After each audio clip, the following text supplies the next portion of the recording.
Pandas हम almost हमें जितना कवर करना था वो हमने कवर किया है।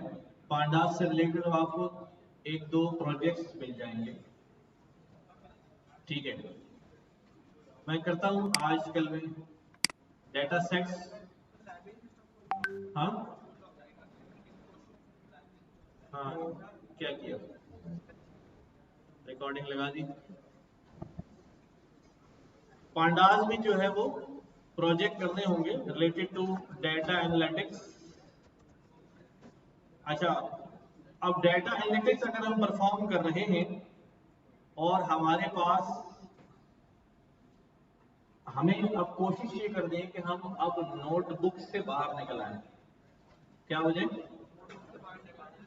अभी तक हम सारा काम करते हैं नोटबुक में, और हमें अपना काम अगर किसी को प्रेजेंट करना हो कि यार हमने ये एनालाइज किया है, ये डेटा सेट लिया था, तो रादर देन नोटबुक हम या तो प्रेजेंटेशन की फॉर्म में रखें या फिर हम अपना कोई पेज डेवलप करें जहां ये सारी जो एनालिसिस की रिपोर्टिंग है वो सारी हमें नजर आ रही है।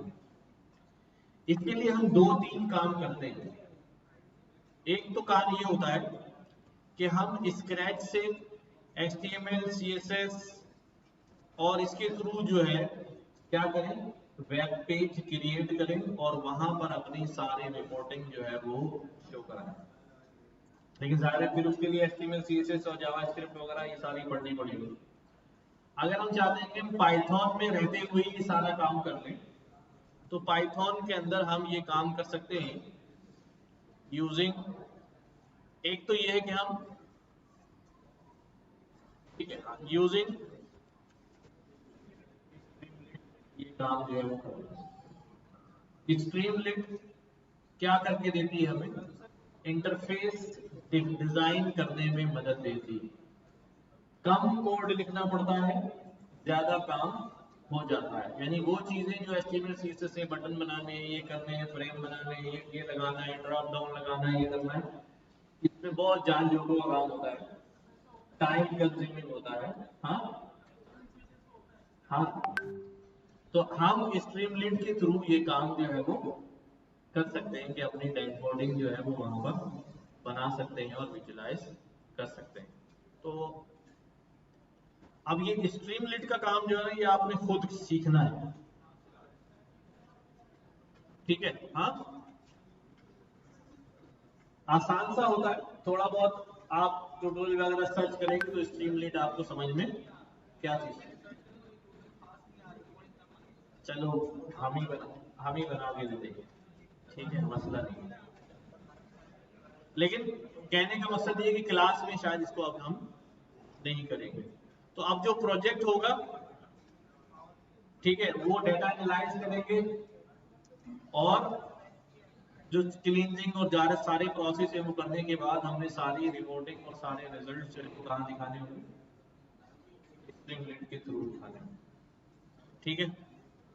आज हम क्या करने जा रहे हैं, टुडे आज हम शिफ्ट हो रहे हैं कहां पर, मशीन लर्निंग के अंदर, ठीक है। तो पहला सवाल हम यहीं से लेते हैं कि भाई ये क्या चीज है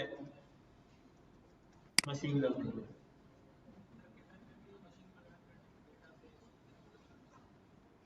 हाँ भाई, चल रही, यस। न्यूमेरिकल डेटा देके उससे कोई, अच्छा तुमने वर्ड न्यूमेरिकल डेटा क्यों इस्तेमाल किया, अच्छा अच्छा, तो कोई और सा डेटा भी दे सकते हैं।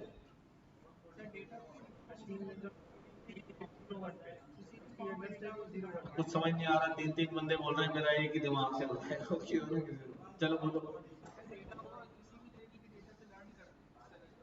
डेटा की फॉर्म जो है 0 1 होती है मशीन के लिए। हाँ भाई, अच्छा सब डेटा में चलेगा। हमारा सवाल था what is machine learning. Machine को इस काबिल बनना कि इंसानों वाली हरकतें करे। अच्छा, बेसिकली जैसा हमारा कोर्स टाइटल है ना, वो क्या है भाई? आर्टिफिशियल इंटेलिजेंस और आर्टिफिशियल इंटेलिजेंस और डेटा साइंस। ठीक है, तो before diving into machine learning, पहले जरा यहीं से शुरू करते हैं और अपना कॉन्सेप्ट बिल्डअप करते हैं कि भाई ये आर्टिफिशियल इंटेलिजेंस क्या चीज है। अगर आर्टिफिशियल इंटेलिजेंस है तो क्या कोई दूसरी भी इंटेलिजेंस होती है? नेचुरल इंटेलिजेंस, एक ह्यूमन इंटेलिजेंस, ठीक है, कुछ इमोशनल इंटेलिजेंस भी होती है, मुख्तलिफ किस्म की टाइप्स जो है आती है। तो आपके दिमाग में क्या है कि व्हाट इज आर्टिफिशियल इंटेलिजेंस? मैंने उर्दू तर्जुमा थोड़ी पूछा था भाई, कोई सिंधी में बता दें मुझे।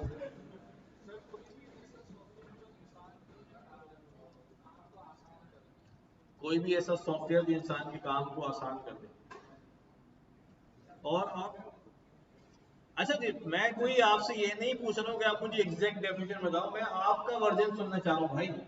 कि आप ज़ाहिर एआई डेटा साइंस का कोर्स कर रहे हैं तो कुछ तो आपको पता ही होगा। सही है या गलत है वो बातें बाद में होंगी। मैं क्या कौन होता हूँ आपकी बात को गलत करने वाला? बोले बस।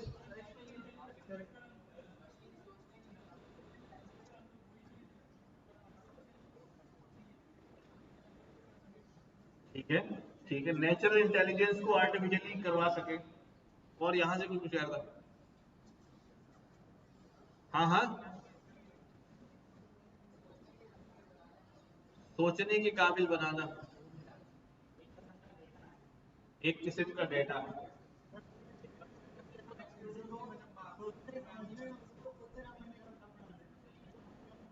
अच्छा, चलो मैं, हम थोड़ा सा और पीछे आ जाते हैं। सही कह रहे हैं सब लोग कि सोचना समझना डिसीजन देना डेटा है, ये सब चीजें ही इसके अंदर है, ये सब चीजें इसके अंदर है। अच्छा, जब हम बात करते हैं किसकी, इंटेलिजेंस की, तो इंटेलिजेंस को हम इंटेलिजेंस को कैसे समझते हैं? मैं कहता हूँ यार अहमद भाई बड़े इंटेलिजेंट है, तो मैं मतलब क्यों कह रहा हूँ मैं इनको इंटेलिजेंट?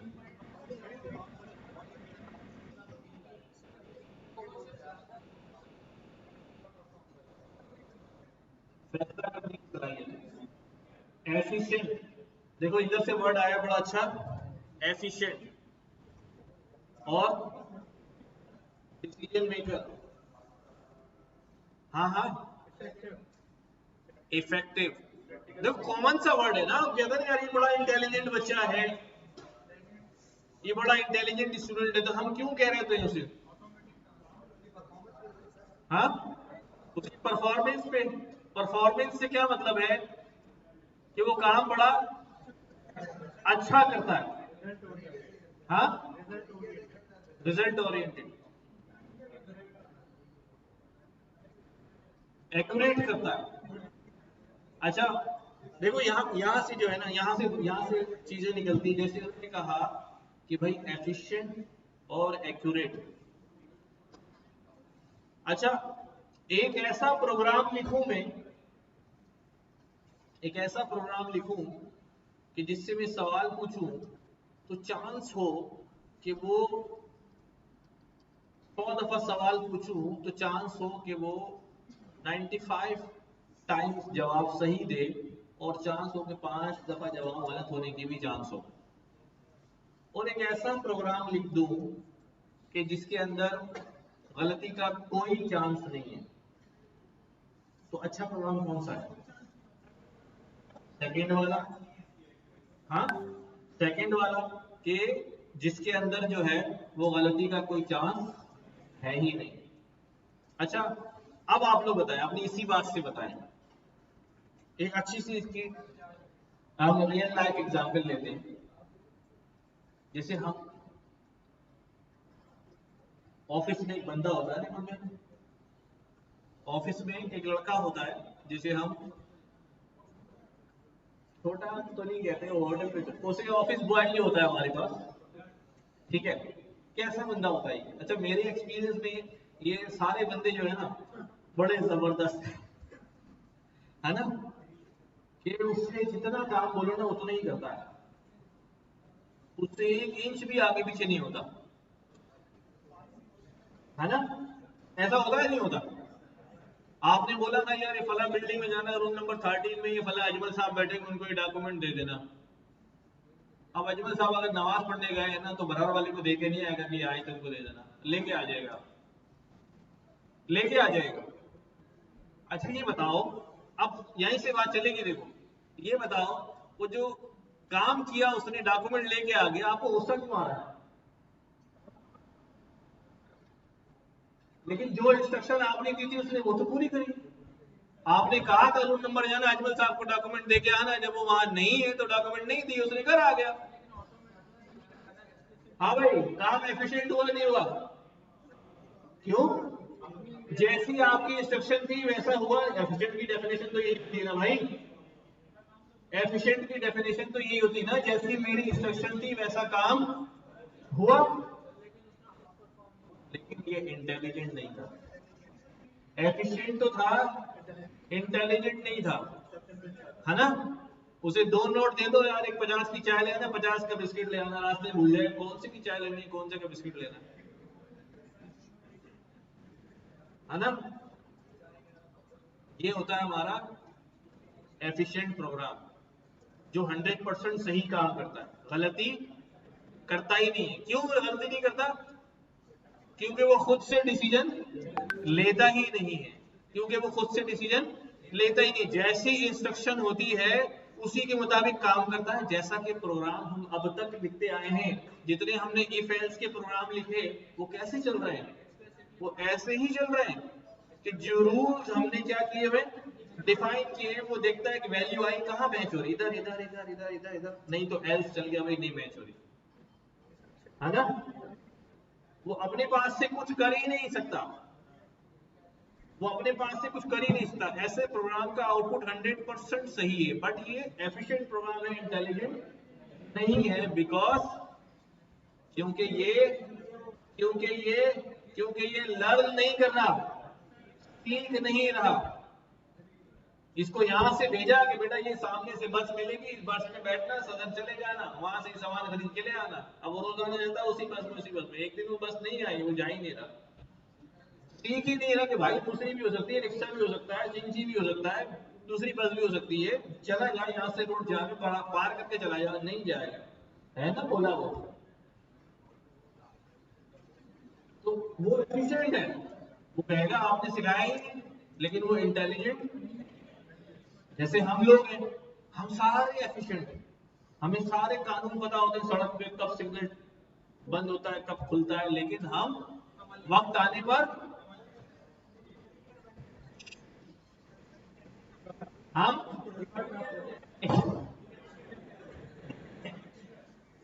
इंटेलिजेंट बन जाते हैं, कोई नहीं देख रहा। ठीक है, मतलब तो बात समझ में आ रही है, प्रोग्राम का एफिशिएंट होना और प्रोग्राम का इंटेलिजेंट होना। अब बताओ कि वो प्रोग्राम अच्छा है जो हमेशा 100% आउटपुट दे रहा है, जिसमें एरर के चांसेस आ रहे हैं। एरर वाला चांस, एरर में क्यों एरर आ रहा है उसके अंदर? क्योंकि जब वो करने की कोशिश कर रहा है तो चीजें उसकी क्या हो रही है, कभी सही हो रही है कभी गलत हो रही है, वो उससे मजीद लर्न कर रहा है, उसका स्कोप ऑफ वर्क बढ़ रहा है। एक्यूरेसी लेवल तो कम हो गया है, लेकिन स्कोप क्या हो गया है, बढ़ गया है। वो खुद से सोच सकता है कि अगर ये काम यूं नहीं हो रहा तो इस काम को यूं कर लिया जाए, तो प्लान ए नहीं चल रहा तो प्लान बी एग्जीक्यूट किया जाए। ठीक है, तो here comes the word intelligent, कि आप क्या कर सकें, डिसीजन ले सके। तो बैक इन 1840 में पहला कंप्यूटर बना, जो हमने कभी पढ़ा था अपने बचपन स्कूल की क्लासों में, चार्ल्स बेबेज ने बनाया था वो एनालिटिकल इंजन। एनालिटिकल, ये मैकेनिकल कंप्यूटर टाइप एक चीज थी। मैं कब की बात कर रहा हूँ, 1840 की बात कर रहा हूँ। तो चार्ल्स बेबेज के साथ एक कंट्रीब्यूटर कंप्यूटर साइंटिस्ट थी, लेडी, उनका नाम भी लेडी एडा लवलेस था। लवलेस, लवलेस वाला नहीं है ये, ठीक है भाई। मैं दिखा दूं, पता नहीं तुम लोग पता नहीं क्या समझोगे, क्या कर लो।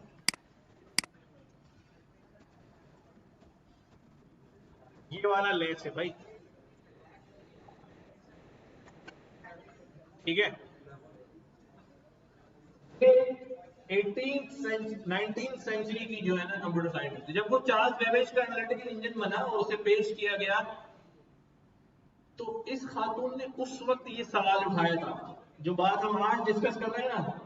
अच्छा, ये मैं इसलिए कर रहा हूँ कि बड़ी फुली कनेक्टेड है इस बात से। इसने उस वक्त ये सवाल उठाया, तो ये क्या डब्बा बना दिया। ये खुद से तो कुछ ओरिजिनेट कर ही नहीं रहा, जुमला सुनना, खुद से कुछ ओरिजिनेट कर ही नहीं रहा, ये तो सिर्फ वही कर रहा है जो हमने इसको बता दिया, भोले वाला काम।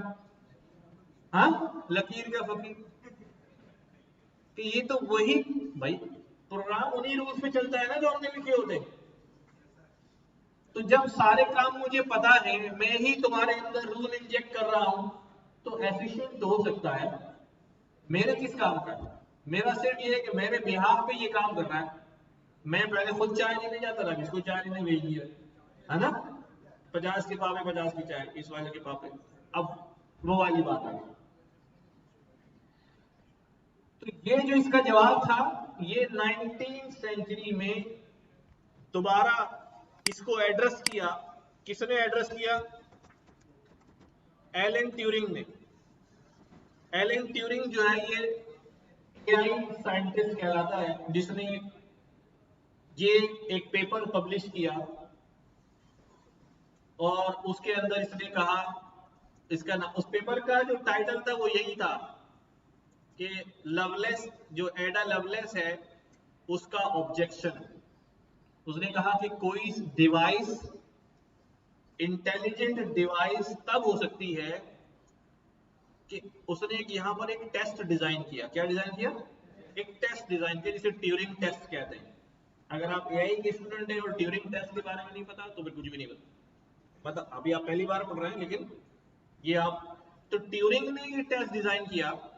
उसने कहा कि भाई, अगर मैं किसी मशीन से कोई आउटपुट लूं और मैं ये, मतलब दीवार के पीछे, मुझे दीवार के पीछे बिठा दिया जाए और मैं कोई सवाल पूछूं और वहां से दो जवाब आए, और वो दो जवाब में से मैं डिस्क्रिमिनेट नहीं कर पाऊं कि कौन सा जवाब इंसान ने दिया है, कौन सा जवाब मशीन ने दिया है, तो इसका मतलब यह है कि वो मशीन इंटेलिजेंट मशीन है। This was the check test of an intelligent machine, ठीक है। तो आप यहां पर अगर सर्च करें ट्यूरिंग टेस्ट, तो ये भी आपको ये कहता है, a Turing test is a test of machine's ability to exhibit human-like intelligent behavior proposed by Alan Turing in 1950. In the test, a human interrogator engaged in a text-based conversation with a machine and a human with the goal of determining which is the machine and which is the person. If the interrogator cannot reliably distinguish the machine from the human, the machine is considered to have the passed the test, suggesting it can think.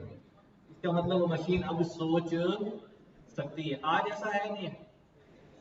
आज हम बात कर रहे हैं, धड़ाधड़ लगे पड़े, वो हमसे मजाक भी कर रहा है, हंस भी रहा है, सारी चीजें कर रहा है, जस्ट लाइक अ है। तो अच्छाई बुराई सब साथ साथ है।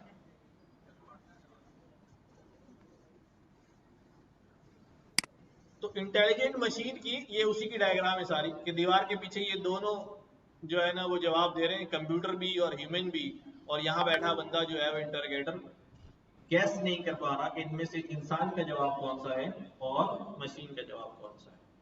पहले होता था, हम रोबो कॉल्स आती थी तो हम समझ जाते हैं रोबो कॉल है, आवाज ऐसी होती। अब आवाज भी ह्यूमन की, बिल्कुल आप डिस्क्रिमिनेट ही नहीं कर सकते कि वाकई रोबो है या क्यों, जो आप सोच रहे हैं कि इससे जाके मिला जाए।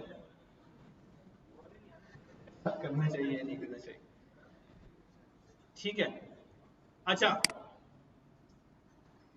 तो उसका जो सवाल था कि भाई मशीन खुद से कुछ कर सकती है नहीं कर सकती, खुद से कुछ ओरिजिनेट कर सकती है, नहीं कर सकती। तो आज हम देख रहे हैं हमारे सामने, हम लिखते हैं और जवाब जनरेट होके आता है, हम कुछ लिखते हैं इमेज जनरेट हो जाती है, ठीक है। अब ऐसा नहीं है कि मशीन को हम क्या कहें, डम मशीन कहें। पढ़ते थे ना डेफिनेशन, पहली डेफिनेशन कंप्यूटर की क्या पढ़ी थी, कंप्यूटर इज अ डम machine, it can not do anything itself, यही डेफिनेशन थी पहली, अभी भी है। तो आज के दौर में ये डेफिनेशन क्या हो गया, अब वो डम मशीन नहीं है, अब वो डम मशीन नहीं है। अब क्यों नहीं है, हम बहुत एडवांस लेवल की बात नहीं करेंगे, बहुत स्क्रैच से बहुत छोटी बात करेंगे ताकि हमें बात समझ में आए। देखो डम मशीन क्यों कहा जा रहा था, अभी हमने डिस्कस किया कि वो सिर्फ वही जो रूल्स क्राफ्टेड हैं उन्हीं रूल्स के मुताबिक इफ एंड एल्स के चेक्स पर वो क्या करता है, एग्जीक्यूट करता है सिस्टम, और अपना रिजल्ट जो है वो शो कराता है। तो एआई से पहले जितने भी सॉफ्टवेयर बन रहे थे, जितने भी इंटेलिजेंट सॉफ्टवेयर भी बन रहे थे, वो इसी रूल्स, क्राफ्टेड रूल्स पे ही बन रहे थे और खुद से वो कुछ नहीं कर पा रहे थे। कोई ऐसा डेटा आया जो उन रूल्स में से कहीं फॉल नहीं हो रहा, तो सिस्टम क्या हो जाता था, क्रैश हो जाता था या रन टाइम एरर में चला जाता है। हाँ, अभी भी अगर वो क्राफ्टेड रूल्स पे बना है तो अभी ऐसा होता है ना। लेकिन अब क्या हुआ, अब क्या हुआ, देखो समझो इस बात को। अब ये हुआ, उस वाले ऑब्जेक्शन को ध्यान में रखना कि भाई ये खुद से कुछ ओरिजिनेट नहीं कर सकता, लेकिन अब हमारे पास डेटा है, टनों मनों के हिसाब से डेटा है, और उस डेटा में क्या हो रहा है, उस डेटा में क्या कुछ छुपा हुआ है, इतने डेटा को हम अंडरस्टैंड नहीं करते। ऐसे ही मेरे पास अगर किसी सेल्स का डेटा है, लाखों रिकॉर्ड है, 2 साल की सेल है, उस डेटा में क्या हो रहा है, किसी एक डेटा को मैं रीड कर लूं, हाँ ये हो रहा है, लेकिन इनसाइड डेटा की क्या है मुझे नहीं मालूम। लेकिन अब ये काम कौन निकाल के हमारे लिए कर देता है, मशीन लर्निंग के थ्रू मैं पैटर्न्स निकाल सकता हूं। फॉर एग्जाम्पल मैं मिसाल देता हूं, मेरे पास कस्टमर्स का डेटा है और मैं क्या चाहता हूं, कौन बातें कर रहा है, मैं क्या चाहता हूं कि मेरे कस्टमर्स जो हैं वो ग्रुप हो जाए, क्या हो जाए, ग्रुप हो जाए। किस तरह ग्रुप हो जाए, जैसे फॉर एग्जाम्पल मैंने कोई प्रोडक्ट बेचनी है, अब ये प्रोडक्ट क्या मैं सबको पिच करूं, नहीं, बल्कि ये प्रोडक्ट मुझे उनको पिच करनी चाहिए जो इसकी खरीद की पावर रखते हैं, बाइंग पावर है जिनके पास। यानी अगर ये महंगी प्रोडक्ट है तो मैं अपने तमाम कस्टमर्स को तो ये प्रोडक्ट नहीं पिच करूंगा, बिला वजह मेरी रिसोर्स भी जाया होगी। और अगर मैं कोई इररेलेवेंट पिच अगर किसी कस्टमर को करता हूं तो कस्टमर इरिटेट भी होता है और हो सकता है छोड़ के भी चला जा रही, क्या मजाक होता है ना, मोबाइल पे मैसेज आ रहा था, फला पैकेज फला पैकेज फला, बोलो भाई शादी हुई तो आएगा पैकेज है। तो अब मसला ये है कि मैं चाहता हूं कि ग्रुप हो जाए। अब मुझे बताओ, फॉर एग्जाम्पल 2 लाख रिकॉर्ड है मेरे डेटाबेस में, और डेटा में मेरे पास 20-25 फीचर्स हैं कस्टमर के, कब आया, क्या खरीदा, प्रोडक्ट आईडी क्या थी, कितने का खरीदा, टोटल अमाउंट क्या था, मंथ, पूरे मंथ में उसने हमसे कितनी खरीदारी करी, 1 साल में कितनी खरीदारी करी, सारा डेटा कर लो ग्रुप। आप एक कस्टमर को देखोगे, अब वो यार ये बड़ा अच्छा कस्टमर लग रहा है, इसको ग्रुप ए में डाल दो। 2 को देखोगे, 10 के बाद असर पड़ के बैठ जाओगे, नहीं हो सकता। क्योंकि जो जहन में आप चीज क्रिएट करोगे, मतलब इसके पैसे ज्यादा थे, इसलिए ये आया ज्यादा दफा है, इसने 10 प्रोडक्ट खरीदी, इसने 1 प्रोडक्ट, हम मैनेज ही नहीं कर पाएंगे उस चीज को, समझ रहे बात। और अगर कर भी लें तो हमारा दिमाग एग्जॉस्ट हो जाएगा 10, 12, 20 के बाद, इससे ज्यादा हम ग्रुप में डाल ही नहीं सकते। तो इसका मतलब क्या हुआ, अभी हम एक ऐसे सिनारियो में आ गए हैं कि अब मैं यहां हाथ से रूल नहीं लिख सकता, इफ एल्स नहीं लगा सकता कि भाई ऐसा हो तो इस ग्रुप पे डाल देना, ऐसा है तो इस ग्रुप पे डाल देना। ऐसा नहीं हो रहा, फीचर्स बहुत ज्यादा हैं और उनमें वेरिएशन भी बहुत ज्यादा। अब हम फंस गए। अब मैं क्राफ्टेड प्रोग्राम लिख ही नहीं सकता। प्रॉब्लम समझ में आ गई? हमने क्या किया, हमने मशीन लर्निंग का इस्तेमाल किया, वो सारा डाटा मशीन लर्निंग एल्गोरिथम को दिया और उसने हमें विद इन सेकेंड्स क्या किया, 4-5 ग्रुप बना दिए।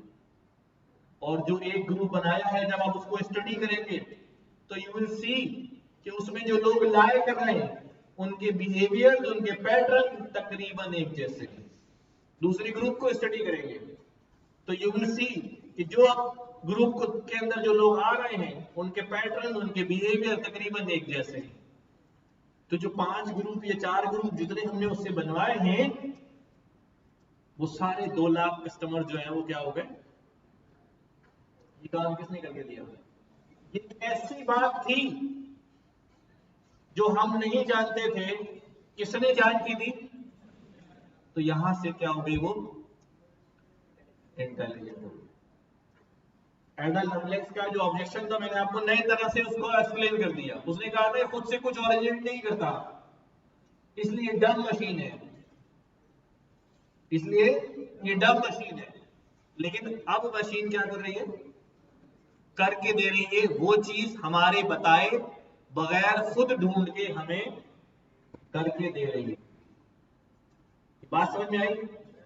तो हेयर कम्स इंटेलिजेंट वाली बात भी आपको समझ में आई। क्योंकि ये सारी इंटेलिजेंट जो है वो मैथमेटिक्स, स्टैटिस्टिक्स और based on some philosophical features उस पर बेस्ड है, नेचुरल नहीं है, क्रिएटेड है। तो इसको इसीलिए हम क्या कहते हैं, आर्टिफिशियल इंटेलिजेंस कहते हैं कि मसनूई जहानत है। हमने एक हार्डवेयर को एक बेजान चीज के अंदर क्या डाल दी है, सोचने की सलाहियत डाल दी। अब इस सोचने की सलाहियत के वर्ड को मैं हटाता हूं, आसान वर्ड यूज करता हूं कि एक कैमरा था पहले, वो कैमरा सिर्फ रिकॉर्ड करता था। अब वो कैमरा पहचानता भी है। पहचानता है नहीं पहचानता? कि भाई एम्प्लॉय है तो ऑटोमेटिक दरवाजा क्या हो जाएगा, खुल जाएगा। ये कहां से आ गया उसके अंदर?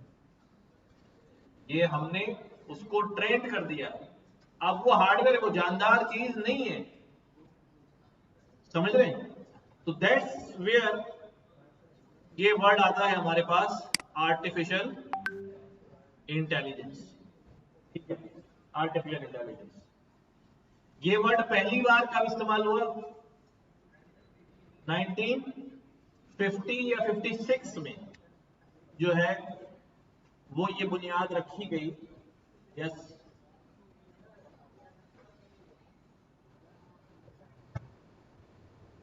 आवाज नहीं आ रही है।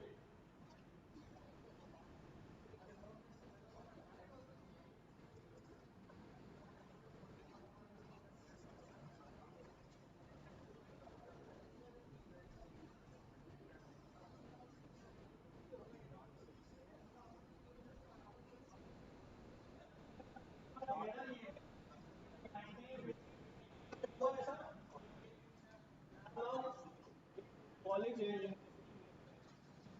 वहां के प्रोफेसर ने दुनिया भर के तमाम मैथमेटिशियंस और कंप्यूटर साइंटिस्ट और स्टैटिस्टिशियंस को इनवाइट किया। उसने एक वर्कशॉप की, बेसिकली उसे कॉन्फ्रेंस कहते हैं, एक वर्कशॉप की 15-20 दिन की। और उसका मुद्दा यही था कि सब लोग मिलकर कंट्रीब्यूट करें और एक ऐसा सिस्टम बनाएं कि मशीन को डिसीजन मेकिंग पावर जो है वो दी जा सके। तो यू सी कि उसमें बहुत बड़े बड़े नाम, ठीक है, जो जो लोग कंप्यूटर साइंस के स्टूडेंट हैं, अगर वो रिसर्च के स्टूडेंट भी हैं तो वो शायद, मतलब उनके लिए बड़ी कि इतने बड़े बड़े नाम हैं। 1956। ये सारे साइंटिस्ट जो हैं ये पाइनियर्स हैं एआई के। ये जो बुड्ढे बुड्ढे नजर आ रहे हैं ना, ये तो जवानी की है, आज ये कुछ बहुत सारे मर गए, ठीक है। ये सारे जवान जो है बुड्ढे, ये मॉन्स्की, सोलोमन, ये इतने बड़े बड़े नाम हैं कंप्यूटर की हिस्ट्री में, पाइनियर्स हैं, जो जिनके एल्गोरिथम्स पे, जिनकी कैलकुलेशंस के ऊपर ये पूरा जो कंप्यूटर सिस्टम जो है वो चल रहा है। तो दीज वर द साइंटिस्ट जो उधर डरमाउथ में जमा हुए और पहली दफा वहां पर वर्ड एआई का इस्तेमाल किया गया, आर्टिफिशियल इंटेलिजेंस। इनका सवाल ये है कि जब वो आर्टिफिशियल इंटेलिजेंस 1956 में ही थी, तो अब कहां से इतनी जोर पकड़ गई, ऐसे ना, व्हाई नॉट, जब से क्यों नहीं चल रही आर्टिफिशियल इंटेलिजेंस? तो हाँ बोलो, एआई विंटर, हाँ नहीं वो गैप ही भी हम आहिस्ता आहिस्ता डिस्कस करेंगे। बेसिकली हुआ ये, वो एआई चल रही थी, एल्गोरिथम्स बन रहे थे, लेकिन ये साइंटिस्ट थे, मैथमेटिशियंस, जो एल्गोरिथम्स करते थे उनके पेपर पे उनके सॉल्यूशन करते थे। 1950 में कंप्यूटर किस पोजीशन में था यार? मुझे तो मालूम है, हमने 90s के अंदर ही जो है ना वो फ्लॉपी डिस्क और 3.5 इंच की, 5.25 इंच की फ्लॉपी डिस्क, 4 MB का डाटा आता था उसमें, वो भी हम बड़े फखर से हाथ में लेके घूमते थे कि हमारे पास है। तो अंदाजा लगाए कि 1950 में कैपेसिटी ऑफ स्टोरेज वो क्या होगी। देवर वर्किंग, बट उनकी सारी वर्किंग किसमें थी? पेपर्स पे थी। जितने मॉडर्न एल्गोरिथम्स आज के हैं जो हम इंप्लीमेंट कर रहे हैं, वो उस दौर की इजाद है, 70s की, 60s की, 80s की। जो आज मॉडर्न इन्वेंशन है, जो सारी इंप्लीमेंटेशन चल रही है, उस एल्गोरिथम को जाके देखो तो पता लगा एल्गोरिथम तो उसने 74 में लिखा था भाई, और आज हमें पढ़ने में समझ में नहीं आ रहा। समझ रहे हैं? तो एग्जिस्ट तो कर रहा था। तो मशीन लर्निंग चलती रही, एल्गोरिथम बनते रहे, काम होता रहा, उतना अच्छा नहीं था। उसकी दो वजूहात थी मेन। एक तो ये कि हमारे पास प्रोसेसिंग रिसोर्स नहीं थी, नंबर 2 प्रोसेस करने के लिए डेटा भी नहीं था। तो थोड़े डेटा के ऊपर जो काम होता था वो मशीन लर्निंग से होता रहता था, थोड़े डेटा में, कम डेटा पे। रिजल्ट्स जो आते थे उनका सही होना 60%, 50%, क्योंकि पहली बार अगर कोई आप प्रॉब्लम सॉल्व कर रहे हो तो अगर 30% भी आपका रिजल्ट आ गया तो आप ही उसके बाप हैं, क्योंकि वहीं से काम आगे बढ़ेगा, पाइनियर तो आप ही हैं। तो at that time accuracy was not the matter कि आप कितना एक्यूरेट रिजल्ट लाते हैं, बट आपने प्रॉब्लम किया, उसने रेस्पॉन्स किया, भले गलत किया, लेकिन कोई मैं एक बात कहता हूँ, जिंदा तो है, सांस आ रही है ना, खड़ा कर देंगे बात, ठीक है। तो ये सिलसिला चलता रहा और एक वक्त आया, जैसा इस बच्चे ने अभी नाम लिया, एआई इवेंटर। तो लोग जो इन्वेस्ट कर रहे थे एआई रिसर्च के अंदर, कंपनीज इन्वेस्ट कर रही थी, जिस तरह आज इन्वेस्टमेंट हो रही दुनिया भर। तो एक ऐसा टाइम पीरियड आया कि वो एआई लोग, कंपनीज ने रिसर्च में इन्वेस्ट करना छोड़ दिया। उसका रीजन क्या है वो हम बाद में, वो थोड़ा सा टेक्निकल है, जब हम एल्गोरिथम्स पढ़ रहे होंगे जब भी बताऊंगा। वो 1980s का पीरियड था। तो इन्हीं में से एक साइंटिस्ट है ये वाला, सोलोमन मॉन्स्की। सोलोमन मॉन्स्की था शायद, हाँ, दिस वन। अब इस साइंटिस्ट की बात कर रहा हूँ, तुम जूइश में घुस गए, हिंदू मुस्लिम में घुस गए यार, बस है। तो इन्हीं ने जो है, मॉन्स्की नहीं था यार, मुझे क्या नाम याद नहीं आ रहा, इन्हीं ने क्या किया, ऑब्जेक्शन रेज किया कि भाई ये एल्गोरिथम इससे ज्यादा परफॉर्म एआई का कर ही नहीं सकता, फेल हो जाएगा, फेल, एआई फेल हो गई। और जब लोगों ने टेस्ट किया उसको वाकई बात सही थी। तो हुआ ये कि भाई कंपनीज ने इन्वेस्ट करना छोड़ दिया, सारी चीजें करनी पड़ी, लेकिन रिसर्चर जो है फिर सर जोड़ के बैठे और 10-20 साल लगे कुछ नई चीजें लेकर आने में, ताकि उस मसले का जो है वो क्या निकाला जाए, सॉल्यूशन निकाला जाए। ठीक है। और जब तक क्या हुआ, जब तक ये हुआ कि मशीन भी क्या हो गई, इंप्रूव हो गई। 80s की मशीन और 2000 की मशीन में क्या आया, बहुत फर्क आ गया, प्रोसेसिंग में बहुत ज्यादा फर्क आ गया। प्लस इतने प्लेटफॉर्म्स और डाटा जनरेशन क्या हो गई, बेइंतहा हो गई। तो मुझे दो प्रॉब्लम थे, लैक ऑफ डाटा और लैक ऑफ प्रोसेसिंग रिसोर्स, वो क्या हो चुके थे, रिजॉल्व हो चुके थे। तो इस वजह से 2007-8 के बाद आपको ज्यादा एआई का बूस्टअप जो होने लगा, और 2014-15 के बाद तो फिर हम सब जो है ना वो लोकल लेवल पे भी ये सारे काम जो है वो करने लगे। तो ये आपकी बात का जवाब था कि भाई उस वक्त और इस वक्त में जो है वो क्यों हो रहा है, क्योंकि अब मशीन है और डाटा है जो उसकी सबसे बड़ी रिक्वायरमेंट है, क्योंकि वो उस वक्त अवेलेबल नहीं थी, लिहाजा पेपर पे ही काम चल रहा था।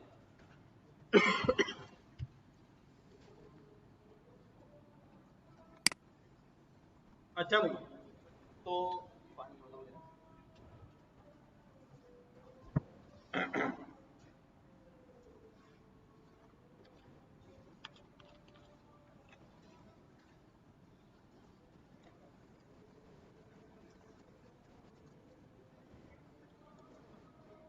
अब बेसिकली एक छोटा सा ब्लॉक डायग्राम देखते हैं। ये हमारे पास आर्टिफिशियल इंटेलिजेंस है और इसी के अंदर जो है हमारे पास क्या आता है, मशीन लर्निंग। और इसी मशीन लर्निंग के अंदर हमारे पास आज क्या आता है, डीप लर्निंग।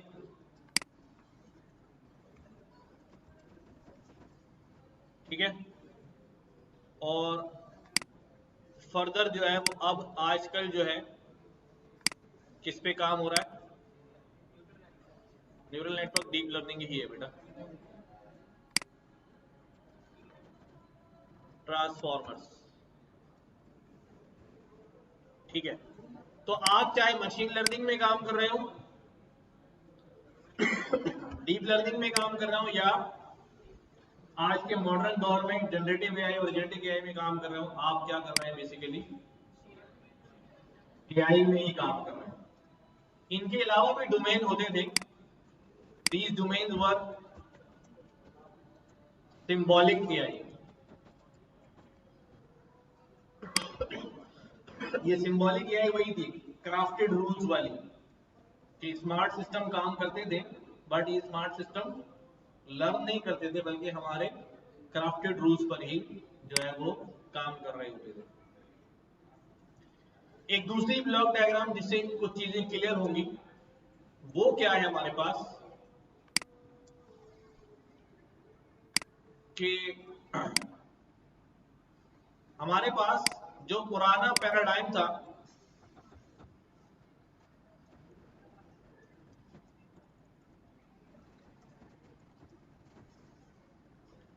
इसमें हम क्या करते थे भाई, इसमें क्या होता था, हाँ इसके अंदर हम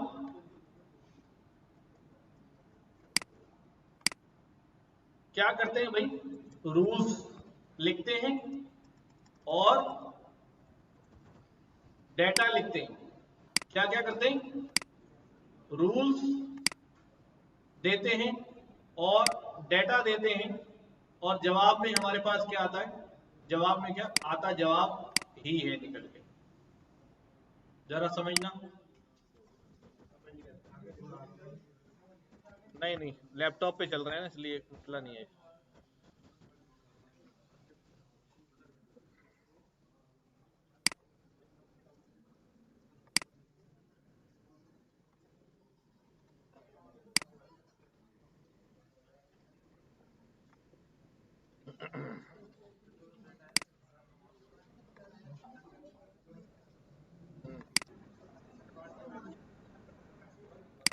ऐसे ही करता हूँ असल में। चलो थोड़ा सा मैं देखता हूँ अगर वैसे ही बात समझ में आ जाए।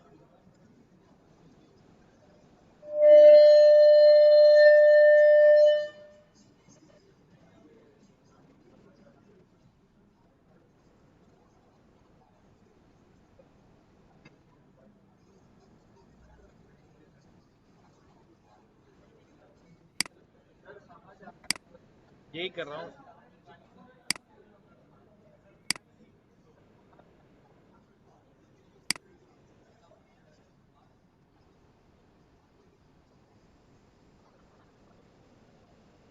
अच्छा समझो जरा, बेसिकली यहाँ पर जब हम प्रॉब्लम्स और एल्गोरिदम्स की बात करते हैं तो मैंने ये बेसिकली इसलिए सर्च करके निकाला कि हम एआई या डेटा साइंस बेसिकली किन प्रॉब्लम्स को एड्रेस कर रहे होते हैं, या प्रॉब्लम्स को अगर उनके रूट पर लाया जाए तो वो बेसिकली 3-4 किस्म के प्रॉब्लम ही बनते हैं। या इंटेलिजेंस की बात की जाए तो वो 3-4 किस्म की इंटेलिजेंस ही बनती है जो हम देख रहे होते हैं।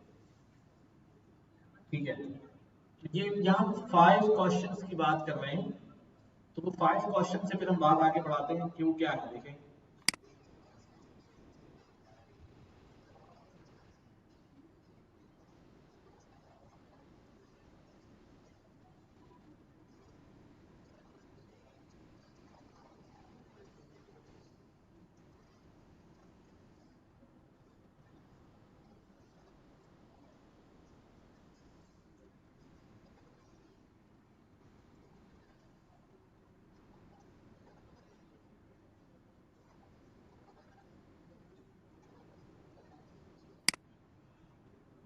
तो ये 5 क्वेश्चंस हैं, जरा इस पे गौर करें।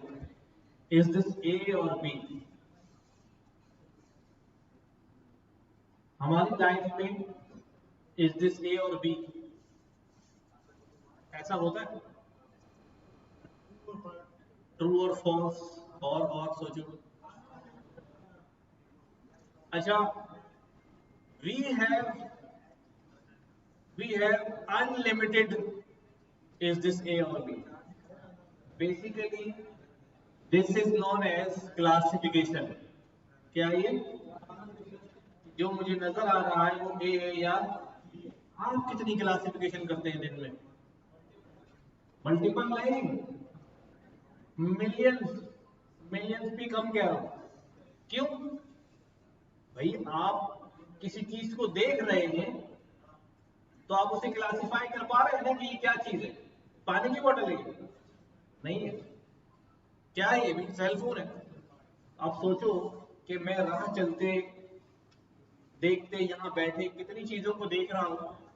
जितनी प्रोडक्ट्स मैंने दुनिया में देखी हुई हैं सब मेरे जहन में है, और जैसे ही मेरी नजर पड़ रही है तो उनमें से मैं क्लासिफाई कर पा रहा हूँ कि यार ये प्रोजेक्टर है, ये चेयर है, ये फला बंदा है, ये मेरा दोस्त है, ये मेरा भाई है, ये मेरा क्लास फेलो है, ये टीचर है, ये फला बंदा है।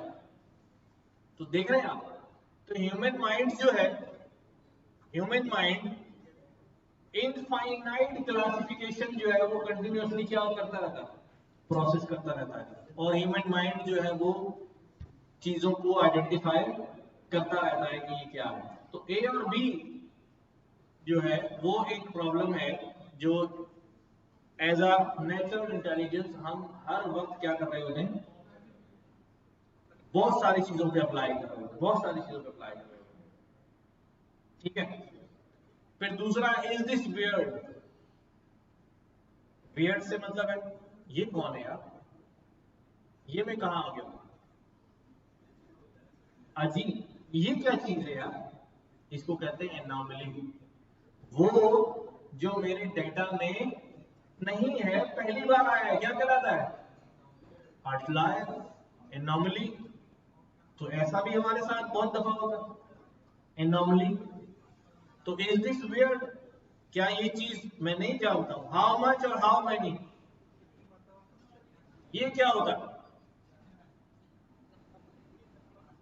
हाँ, कितना करते हैं ये दिन में? नहीं नहीं, कितना और कितने, कितना और कितने, ये आप कितनी दफा करते हैं? बहुत ज्यादा दफा करते हैं। सौदा खरीदने जा रहे हैं, हाँ, घर से बताया जाता है इतना लेके आ जाना, ठीक है। वहां जाके आप प्राइस पूछते हैं, वो कहता है यार टमाटर 200 रुपए के, भाई हमारे मोहल्ले में 100 रुपए किलो मिल रहा है। दिस प्रॉब्लम इज कॉल्ड, आम जिंदगी में क्या कहते हैं इसको, कहते हैं रेगुलेशन। ये हम हर वक्त कर रहे होते हैं। ये यहाँ रखा हुआ है, ये रखा हुआ है, समझना जरा, उठाऊं इसको? जब मैं इसको देख रहा हूं, मुझे इसको पिक करना है, तो मेरा माइंड क्या कर रहा है, प्रिडिक्ट कर रहा है कि इसको उठाने के लिए मुझे कितनी फोर्स लगानी पड़ेगी, ठीक है, और मैं इसको उठा लेता हूं। कभी कभी ऐसा होता है अनएक्सपेक्टेडली, एनॉमली हो जाती है कि वो चीज बहुत ही भारी होती है, हम यूं गए तो उठ ही नहीं रहा, या हम समझ रहे थे कि बहुत भारी बोल रहे, जोर से कहेंगे तो बहुत ही हल्का था, खुद भी गिर गए। गलत प्रिडिक्शन, ठीक है, रिग्रेशन, आप प्रिडिक्ट कर रहे हैं कि कितनी फोर्स लगी। भाई हम हर कदम पे रिग्रेशन लगा रहे हैं। सीढ़ियां चढ़ रहे थे, कितना कदम उठाना है अगली सीढ़ी आ जाए, हर स्टेप पे आप क्या कर रहे हैं, अगला वाला आपको जरा सीढ़ी जरा दूर है तो आप हाउ मच, हाउ लॉन्ग, कितना आपने स्टेप उठाना है, ठीक है। कभी कभी आपकी पोजीशन गलत होती है, ठोकर लग जाती है, ऐसे ही है। तो हमारा माइंड कंटिन्यूअसली क्या कर रहा है, कैलकुलेशन कर रहा है, मुझे आप तक ये चीज फेंकनी है, क्या तुम जोन लगा बिल्कुल नहीं भाई, दिमाग फौरन कैलकुलेट कर रहा है कि भाई कितनी ताकत लगानी है, कितना दूर है, फौरन प्रिडिक्ट कर रहा है। तो ह्यूमन इंटेलिजेंस क्या कर रही है, कंटिन्यूअसली रिग्रेशन भी अप्लाई कर रही है, कंटिन्यूअसली रिग्रेशन अप्लाई हो रही है। और भी आप बहुत सारी चीजों में सोचें तो आप देखते हैं how that is this data organise, या समथिंग कैसे ऑर्गेनाइज है। ऑर्गेनाइज मतलब ये, इसकी क्लस्टरिंग कैसी हुई है, आर्किटेक्चर क्या है, किस ग्रुप से बिलोंग करता है, ठीक है। ये हम हमेशा देख रहे, तो मैं यहाँ पे बैठा हूँ, आप वहां बैठे, एक ऑर्गेनाइजेशन हुई है, ठीक है। मैं यहाँ बैठा हूँ तो मैं एक ग्रुप से बिलोंग करता हूँ, आप वहां बैठे हैं तो आप एक ग्रुप से बिलोंग करते हैं, ठीक है। इसी तरह what should I do next, अगला स्टेप जो है वो क्या होगा, ठीक है। रीइंफोर्समेंट होती है। अभी आगे चलते हैं इसके अंदर, अभी अब जो मैंने बातें की उससे समझ में आ जाएगा क्या कहना चाह रहे हैं।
ये मैं शेयर कर दूंगा सारी वीडियोस, ठीक है। इनको सुनिएगा, समझिएगा क्या क्या प्रॉब्लम्स हैं, कैसे होते हैं, व्हाट इज डेटा साइंस में। ये काफ़ी प्रोफेसर्स ने जो है वो अपनी अपनी राय दी है कि आप वो डेटा साइंस को कैसे डिफाइन करते हैं, ठीक है। हम चलते हैं, आगे बढ़ते हैं। हमने अपनी बात यहां से शुरू की थी कि हमारा जो क्लासिकल प्रोग्रामिंग अप्रोच है, ठीक है, वो क्या होता है कि मैं रूल्स भी डिफाइन करता हूं और फिर मैं उसमें डेटा पास करता हूं, और जिस रूल से वो डेटा फिट होता है उससे क्या निकल आता है हमारे पास, आंसर निकल। ऐसे ही करते हैं, जरा सोचो, आपने इफ एल्स का प्रोग्राम लिखा है, ग्रेडिंग सिस्टम बनाया कि भाई परसेंटेज इतनी होगी, ये ग्रेड, ये ग्रेड, ये ग्रेड, ये ग्रेड, ये ग्रेड, ये ग्रेड, आपने ये रूल्स क्राफ्ट कर दिए। अब जैसे ही फंक्शन को आपने क्या पास की, परसेंटेज पास की, वो देखा वो कहाँ फिट हो रही है, उससे वो ग्रेड जो है निकल के आ गया। इसमें जो परसेंटेज से ग्रेड का क्राइटेरिया है वो किसने डिफाइन किया, वो रूल्स हमने ही डिफाइन किए ना, हमने ही किए। भाई वो परसेंटेज इतनी होगी तो ग्रेड ये होगा, परसेंटेज इतनी होगी तो ग्रेड ये होगा।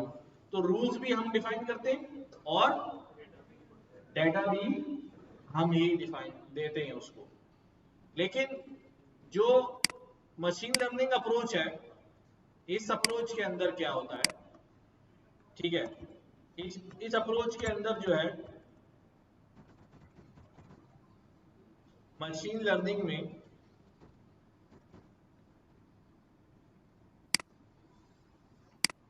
यहां पर हम डेटा भी देते हैं और आंसर भी देते हैं, और ये हमें क्या निकाल के देता है,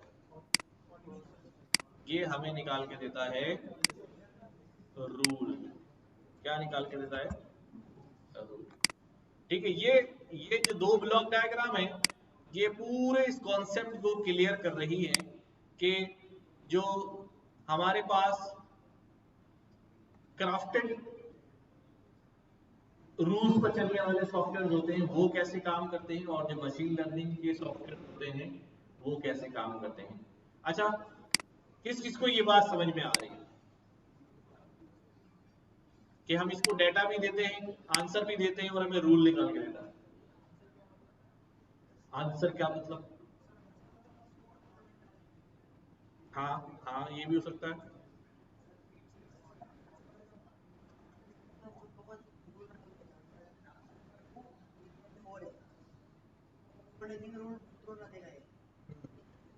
हाँ, आउटपुट के लिए आंसर क्या है,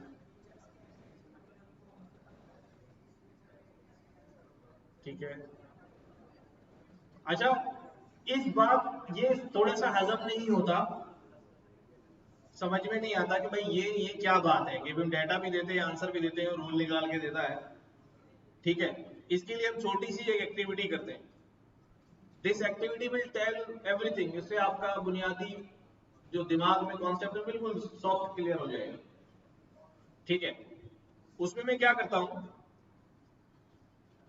मैं पहले अपने पास कुछ काम कर लेता हूं, 1 मिनट में।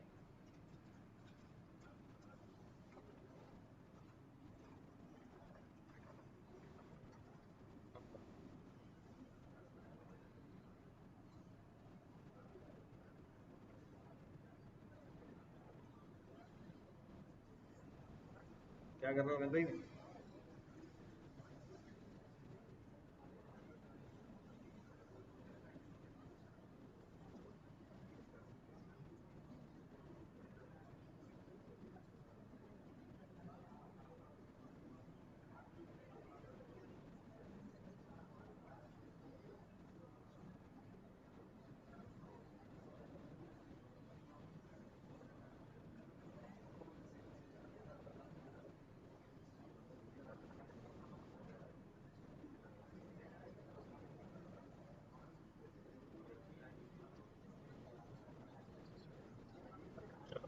अब देखो भाई, मैं यहां पर क्या करने लगा हूं,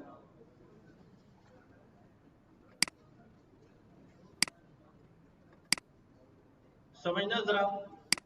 मेरे पास जो है ना एक रूल मौजूद है, एक फंक्शन मौजूद है। ये फंक्शन क्या कहता है, अच्छा कोई बात नहीं समझ में आए तो फील फ्री टू आस्क कि ये क्या कर रहे हैं, बट समझने की कोशिश करना, आ जाएगी वैसे इंशाल्लाह। मेरे पास एक फंक्शन मौजूद है,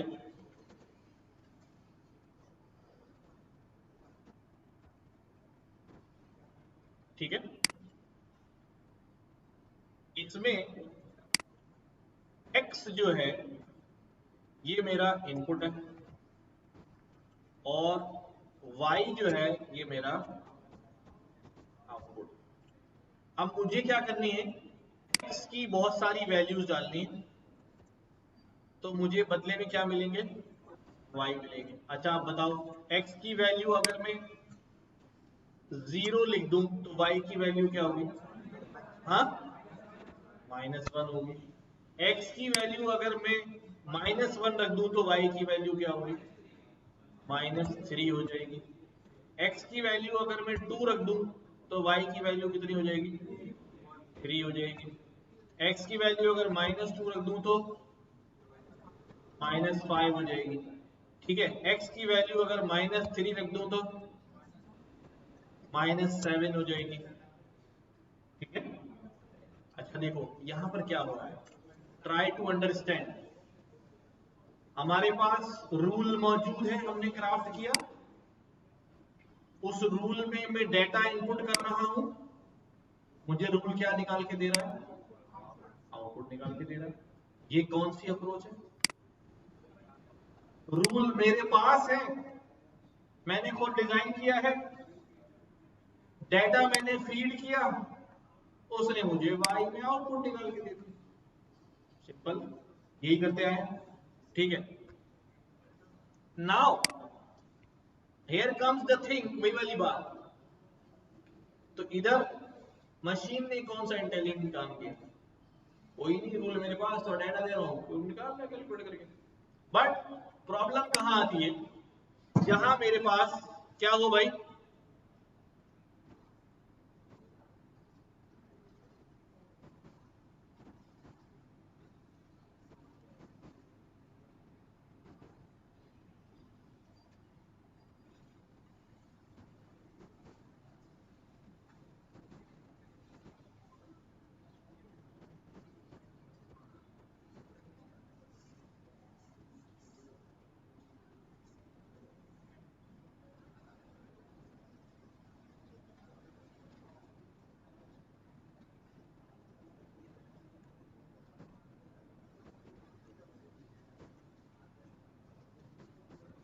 ठीक है, अब देखो समझो वाली बात आ जाएगी बेटा।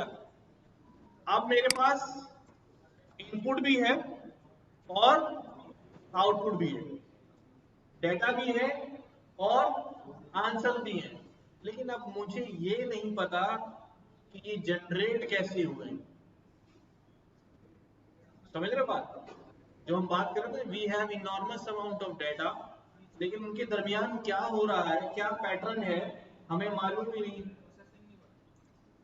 अब मुझे क्या करना है, अब मुझे वो रूल फाइंड आउट करना है जिस रूल की बुनियाद पर ये डेटा क्या हुआ है, जनरेट हुआ है।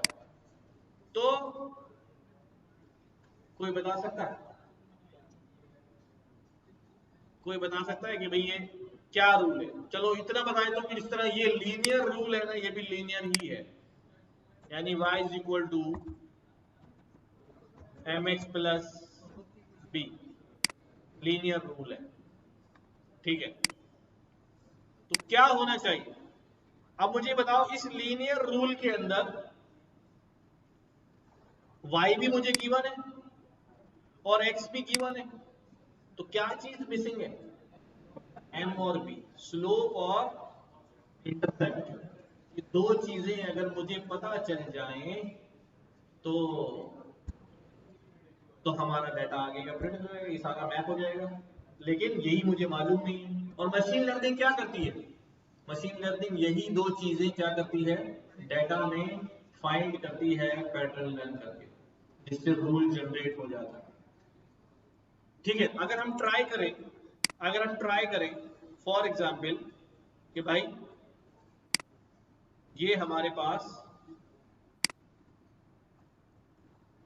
मैं इधर वैल्यू ले लेता हूं और मैं कोई इक्वेशन लिखता हूं, क्या है भाई कि मुझे कोई नंबर चाहिए जिसको मल्टीप्लाई होना है किससे, इनपुट से, और इसके अंदर एक नंबर क्या होना है, प्लस होना है।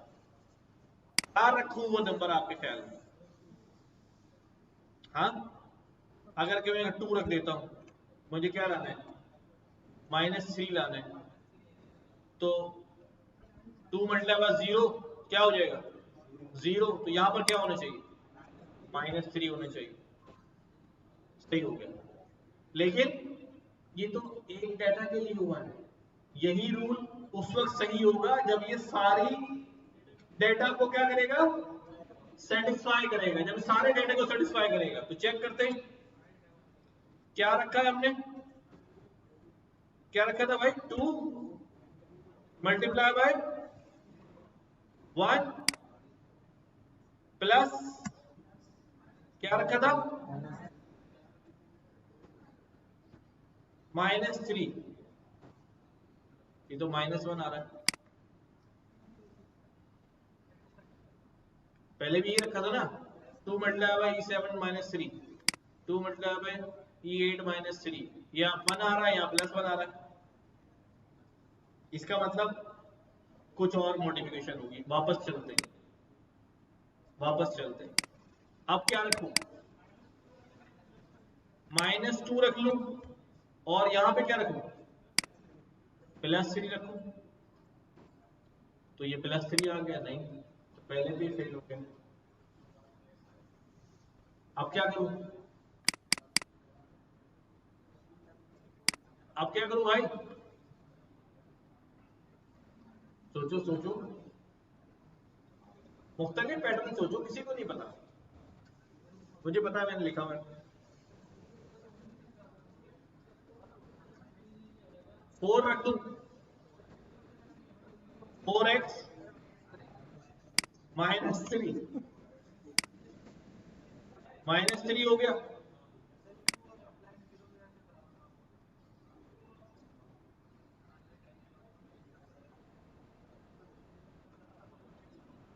-3 -1 -7 9 11 5, ये -7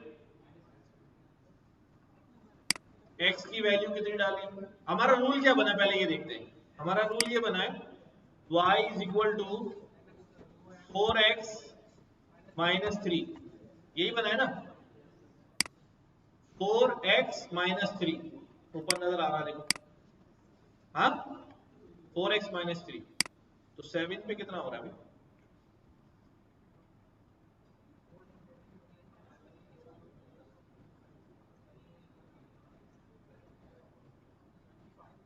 नहीं -1 पे चेक करना है ना, -1 माइनस, अच्छा वो -7 ही है भाई, मैंने गलत लिख दिया था, चलो -7 ही है। अच्छा, अब इसका मतलब क्या हुआ कि हमने एक ऐसा रूल फाइंड आउट कर लिया, ऐसा रूल फाइंड आउट कर लिया कि जो तमाम पॉइंट्स को क्या कर रहा है भाई, सेटिस्फाई कर रहा है। अच्छा, इसका मतलब ये है कि अब अगर मैं इसी डेटा में हूं, अगर ये डेटा किसी पर्टिकुलर फील्ड का है, सुनो जरा बात तवज्जो से, अगर ये डेटा वेदर का है तो मैं इसके अंदर स्टॉक के डेटा तो नहीं डाल सकता ना, वेदर से रिलेटेड डेटा होना चाहिए। स्टॉक का डेटा है तो स्टॉक से रिलेटेड होना चाहिए। तो अब अगर मैं यहां कहता हूं, अब अगर मैं यहां कहता हूं कि भाई, क्योंकि मेरे पास रूल आ गया है, मेरे पास क्या आ चुका है, तो अब मैं इस डेटा में रहते हुए कोई भी वैल्यू डालूं तो मेरा इंजन जो है वो क्या कर देगा, मेरा मॉडल क्या कर देगा, प्रिडिक्ट कर देगा कि वैल्यू क्या होगी, क्योंकि उसके पास क्या आ चुका है, ये रूल कहां से आया, ये रूल इस वक्त तो हमने खुद निकाला क्योंकि हम एज अ मशीन काम कर रहे थे, बट हमारे लिए ये काम कौन करके देगी, मशीन काम कर रही है। ये जो बार बार आपने नंबर्स को चेंज किया है, इन्हीं नंबर्स के चेंज करने को ही लर्निंग कहते हैं। समझ रहे कि वो बार बार डाटा में जा रहा है, लर्न करने की कोशिश कर रहा है कि क्या सही पैटर्न बन रहा है। लेकिन जिंदगी कितनी आसान नहीं होती कि एक ऐसा पैटर्न मिल जाए जो सारे पॉइंट्स उस पर सेटिस्फाई हो। ठीक है, अब इसी चीज को मैं ग्राफ पे ले जाता हूं फॉर एग्जाम्पल। ठीक है, पहले मैनुअल ड्रॉ करूंगा, बाद में कोड से ड्रॉ करूंगा। देखो, आइडिया समझ में आया? जो बुनियादी आइडिया मैं आपको पिछले 2 घंटे समझाने की कोशिश कर रहा हूं कि what machine can do for us, जो हम नहीं जानते थे वो मशीन अब हमें करके दे रही है। तो वो वाली बात कि हम ही क्राफ्ट करते हैं चीजें और मशीन एज अ डम भोले की तरह सिर्फ उस पर चलती रहती है, आंसर निकालती रहती, अब वो वाली बात नहीं, बल्कि अब मशीन इटसेल्फ हमारी मदद कर रही है। मदद किस तरह कर रही है? क्योंकि वो चीजें जो हम नहीं जानते थे अब वो मशीन हमें सिखा रही है, हमें बता रही है, लर्न करके।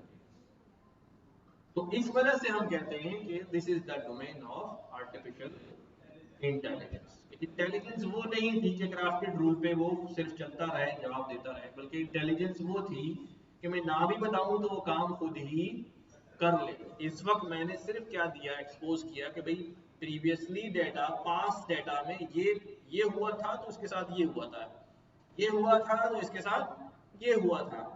उसने कहा अच्छा अच्छा अच्छा ऐसा हुआ था, ठीक है, अब आइंदा कुछ ऐसा होगा तो मैं बता दूंगा क्या होगा, और यही हो रहा है। हाँ हाँ, प्रीवियस डेटा से ही लर्न किया ना। तो मशीन लर्निंग की डेफिनेशन अब क्या हो गई हमारे पास? It's a branch of AI or computer science in which algorithm learns from previous data and try to maps input to output. Input से आउटपुट को मैप करना सीख लेता है, लर्न कर लेता है, लर्न कर लेता है। ठीक है, अब यहां पर इसको हटा दूं।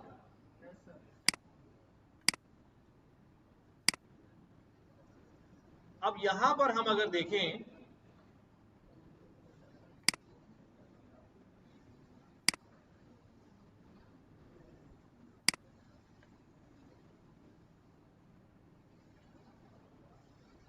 बल्कि मैं एक काम करता हूं, इसको बोर्ड में ही कर देता हूं।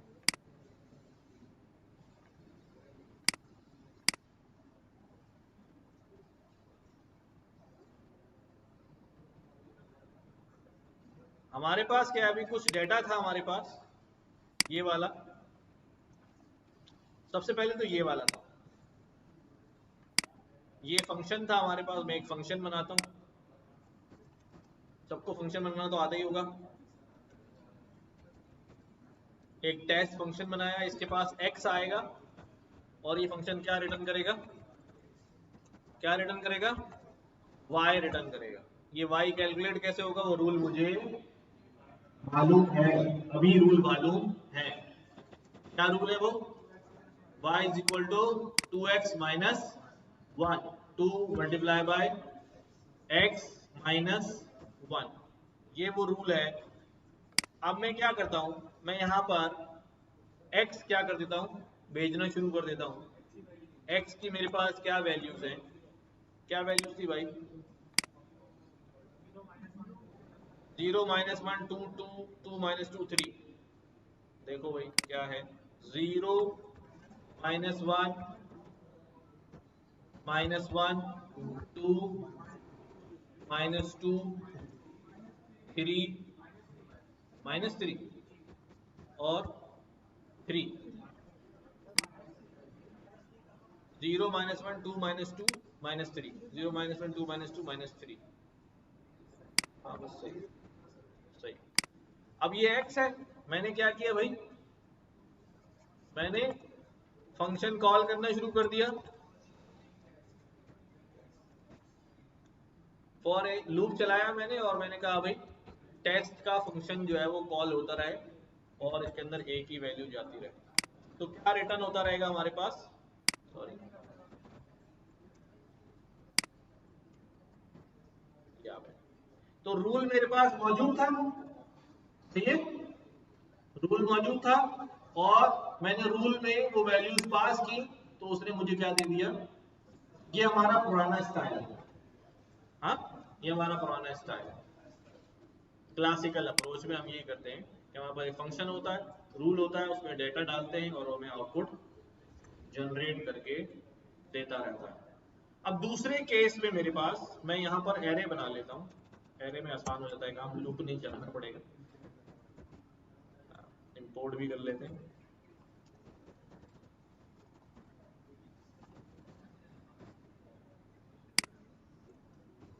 मैंने एक एरे क्रिएट कर दी, ये वाली एरे एक्स की है, बल्कि अननोन वाला डाटा ले लेते हैं, यही है ना।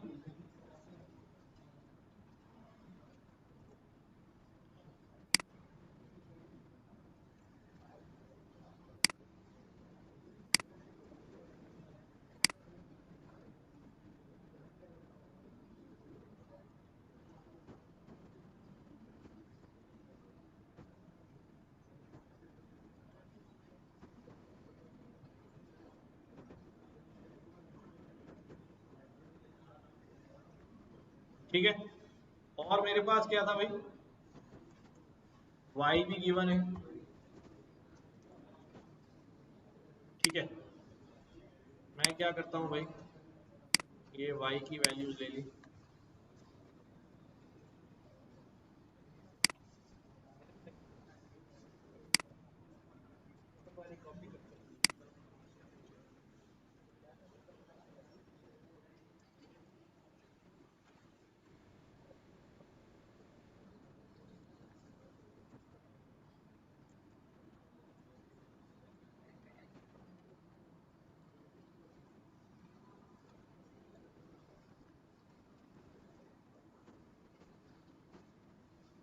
x और y मेरे पास मौजूद है, ठीक है। कौन सा, यहाँ x में -3 1,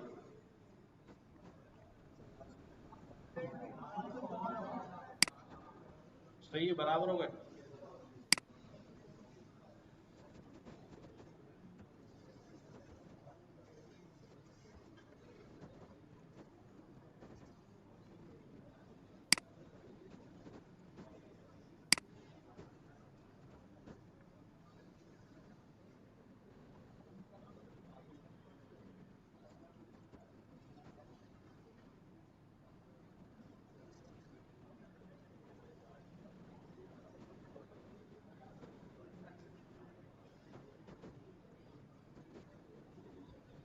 चलेगा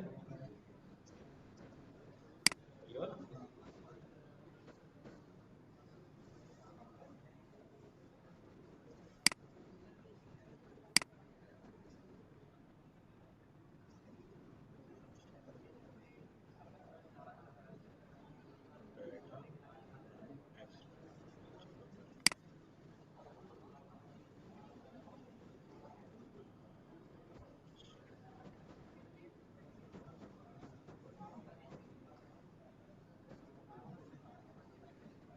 ये देखो वैल्यू सही है हमारी सारी, -3 में -3, ठीक था, ये वाला था ना हमारा।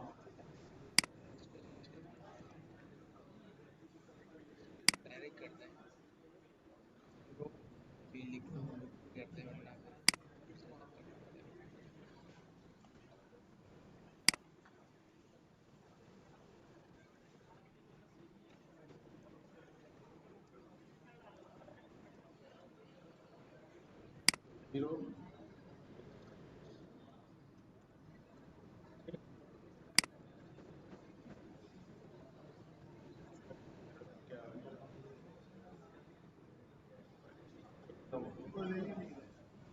कम हो गई वैल्यू, 0 1 -1 2 2,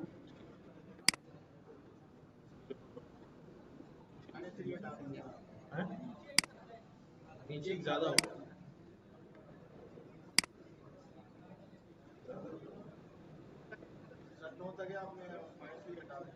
अच्छा ये 12 भी डाल दिया ना, 12 और -3 ये यहाँ डाल दिया।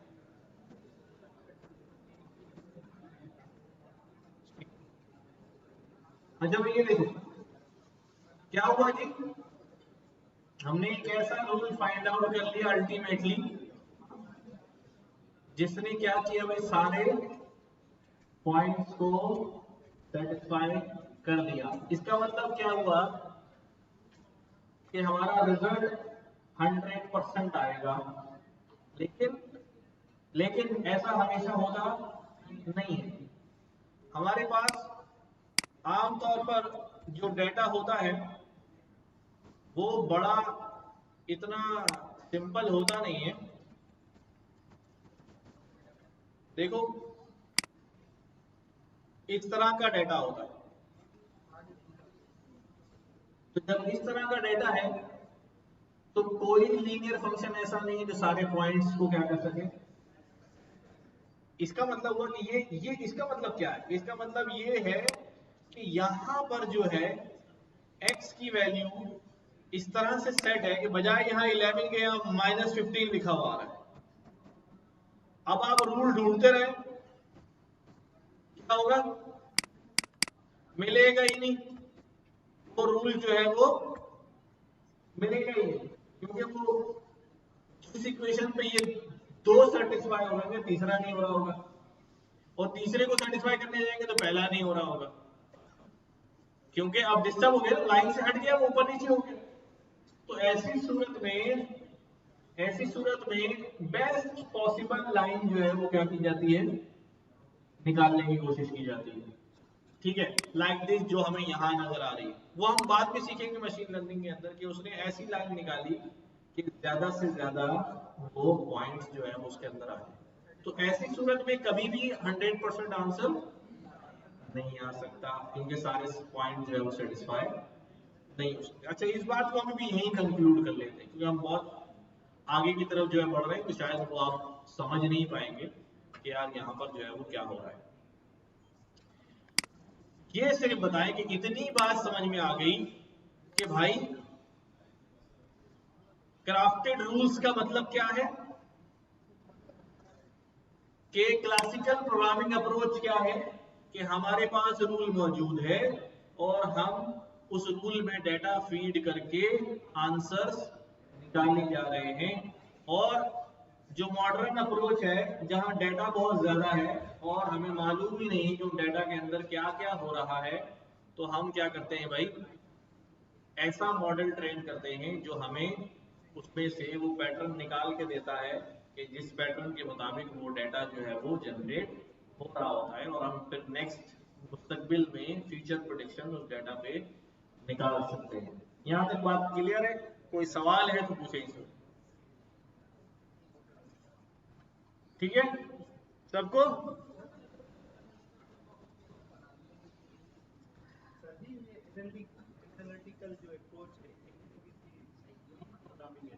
कौन सी? हाँ, जो मशीन लर्निंग है ना, अब यहाँ थोड़ा थियोरेटिकल बातें आ जाती हैं। दो तरह के हमारे पास मॉडल होते हैं भाई, एक होते हैं स्टैट्स मॉडल और एक होते हैं मशीन लर्निंग मॉडल। ठीक है, जो स्टैट्स मॉडल होते हैं इनको हम कहते हैं व्हाइट बॉक्स मॉडल, और जो मशीन लर्निंग मॉडल होते हैं इनको हम कहते हैं ब्लैक बॉक्स मॉडल। ठीक है, इनको ब्लैक बॉक्स मॉडल इसीलिए कहते हैं कि हमें पता नहीं चलता कि उसने क्या जुगाड़ लगाई जो फटाफट पैरामीटर निकाल लिए। अभी वर्ड मैंने पैरामीटर यूज कर लिया पहली दफा,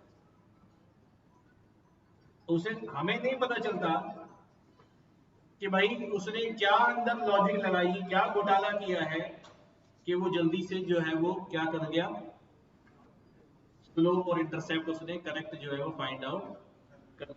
वेयर एज हम जो है वो क्या कर रहे होते हैं, फंसे हुए होते हैं। अच्छा, स्टैट्स मॉडल ये वही मॉडल होता है कि जिसके अंदर हम क्या बना के बैठे होते हैं, रूल बना के बैठे होते हैं। स्टैटिस्टिकल मॉडलिंग ये आपने टर्म सुनी होगी, ठीक है। तो उसके अंदर होता यही है कि बंदा रिसर्च करता है, इंडस्ट्री में जाता है, रिसर्च करता है और मैथमेटिकल कैलकुलेशन करने के बाद वो एक इक्वेशन तरतीब देता है कि this is your profit and loss equation. ठीक है, इसके अंदर आप इतना x डालें इतना y आएगा, और यहाँ तक इतने x डालेंगे तो इतना y आके आपका ब्रेक इवन हो जाएगा, और फिर और बढ़ाएंगे तो आपका प्रॉफिट शुरू हो जाएगा।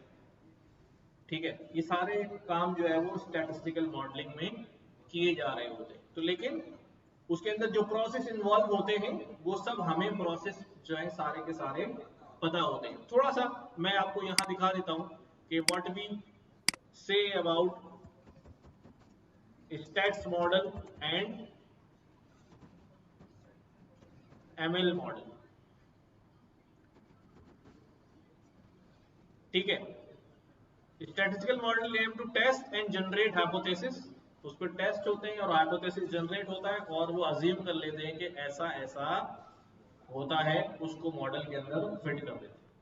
Build predictive model, extract meaningful information, describe stochastic process. The primary objective of machine learning model is to develop algorithm that can autonomously make decision and predict outcomes based on data.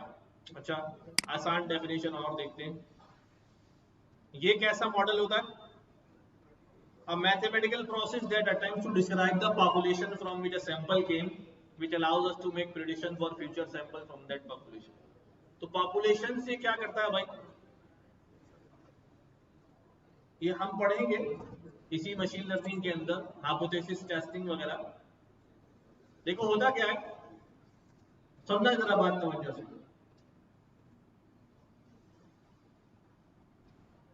हम अक्सर और बेशतर कुछ इदारों की figures जो है वो सुनते हैं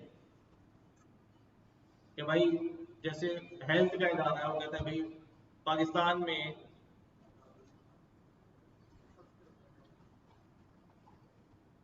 हर दूसरा बंदा, दूसरा तो नहीं पता नहीं,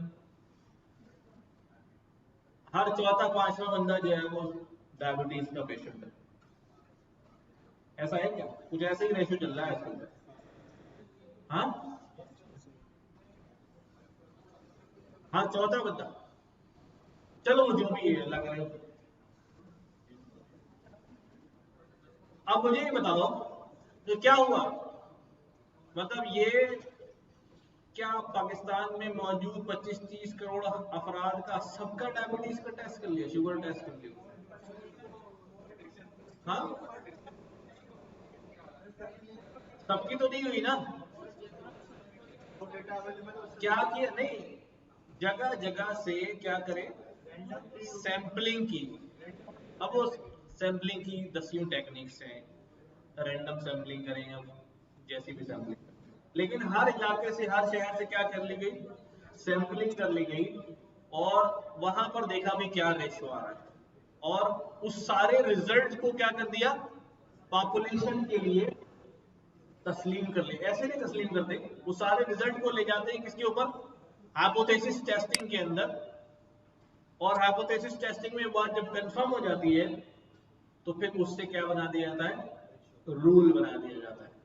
उससे क्या बना दिया जाता है, रूल बना दिया। तो एक मैथमेटिकल प्रोसेस से गुजरने के बाद क्या हो गया भाई, एक रूल तरतीब दे दिया गया कि स्टैटिस्टिकल मॉडल जो है वो फॉर्म कर लिया गया। अब हर बंदा कैलकुलेशन करेगा तो उसी बेसिस पे करेगा।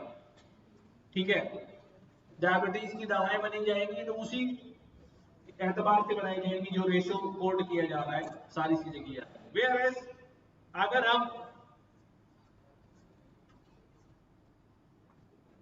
मशीन लर्निंग मॉडल की बात करें तो वो तो हम देख ही रहे हैं कि ये क्या करता है अभी, that allows computer to learn, improve their learning over time by feeding data information from observation in the real world interactions।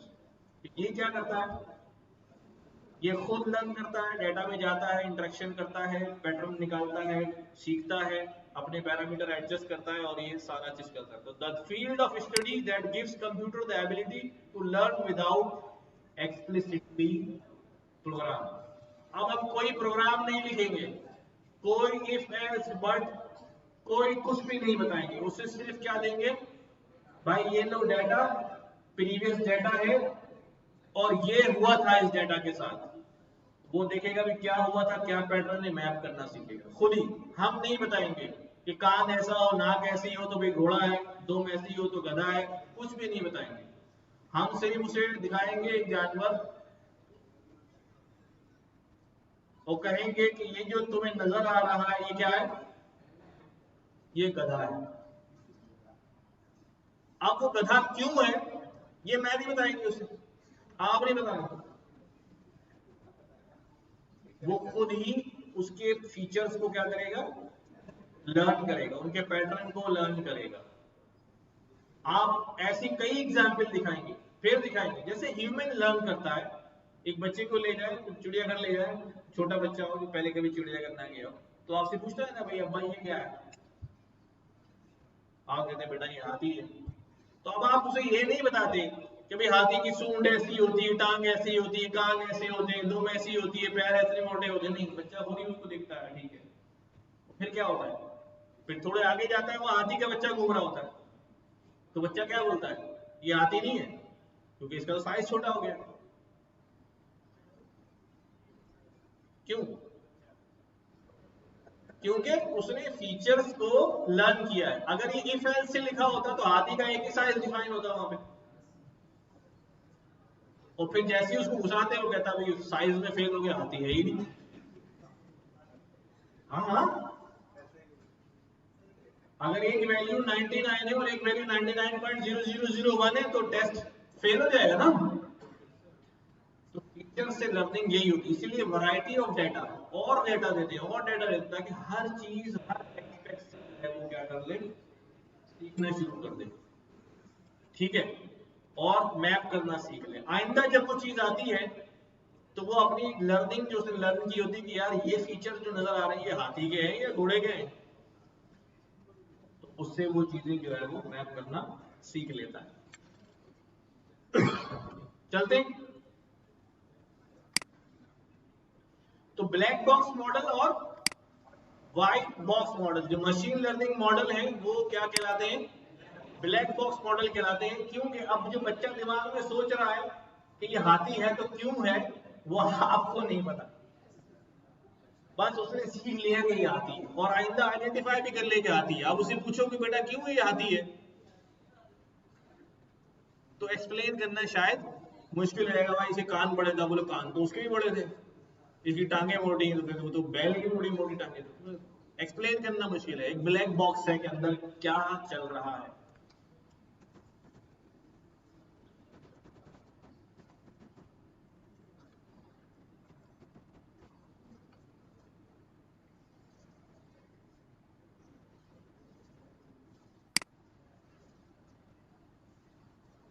ये मैं इसलिए खोल कर दिखा रहा हूँ कि अगर वक्त मिले आपको तो कभी आप जो है वो पढ़ें इन सारी टर्मिनोलॉजीज को, कि ब्लैक बॉक्स मॉडल क्या है, उसमें इनपुट आ रहे हैं, और आउट व्हाइट बॉक्स मॉडल क्या है कि उस इस ब्लैक बॉक्स मॉडल में क्या हो रहा है हमें नहीं पता ना। इस वाले इनपुट में बताए कौन सी चीज कहाँ जा रही है, क्या हो रहा है। खैर वापस आते हैं। अब हमने जो काम अभी यहां पे किया है ना एक्सेल शीट के अंदर, इसी काम को मैं क्या करता हूं, कोड पे परफॉर्म करता हूं, और जो स्लोप और इंटरसेप्ट हमने निकाला है आसानी से, हम किसी जबरदस्त डेटा के ऊपर जो है ये काम करने की कोशिश करते हैं, और वी विल सी कि भाई ये क्या हो रहा है। देखो डेटा वेटा लोड करना तो हमें आगे बचपन से कर रहे हैं। मैं यहाँ डेटा ले आऊं जरा, शायद यहाँ पड़ा हो।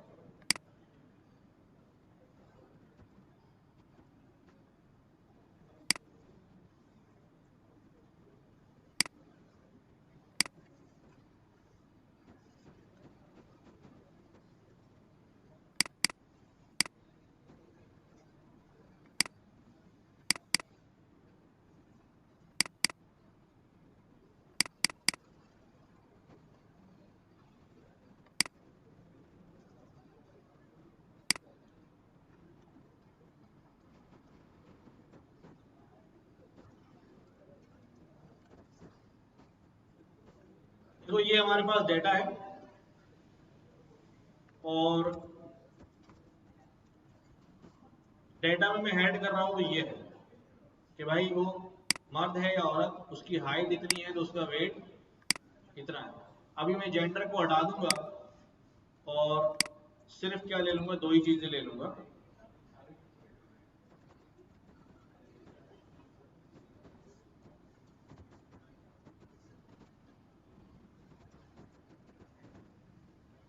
ठीक है, अब हमारे पास क्या हो जाएगा डेटा, ये हमारे पास डेटा, एक्स इनपुट था, वाई निकल रहा था। इस दफा कौन इनपुट है, हाइट इनपुट है, हमें वेट निकालना है। ठीक है,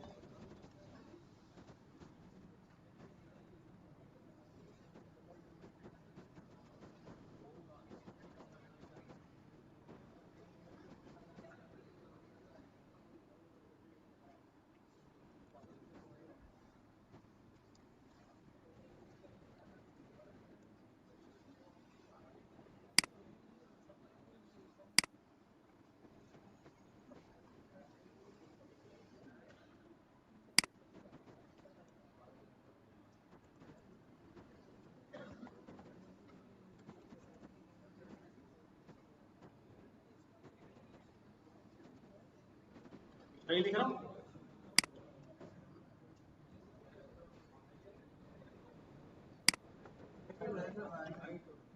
ये है डेटा, 10,000 रिकॉर्ड। अब इन 10,000 रिकॉर्ड में क्या करें, पहले बताओ, क्या कोई ऐसी सीधी लाइन हो सकती है जो सारे डेटा पॉइंट्स को क्या कर दे, सेटिस्फाई करे? ये सारे पॉइंट उस पर आ जाए, हो ही नहीं सकती। कुछ आएंगे।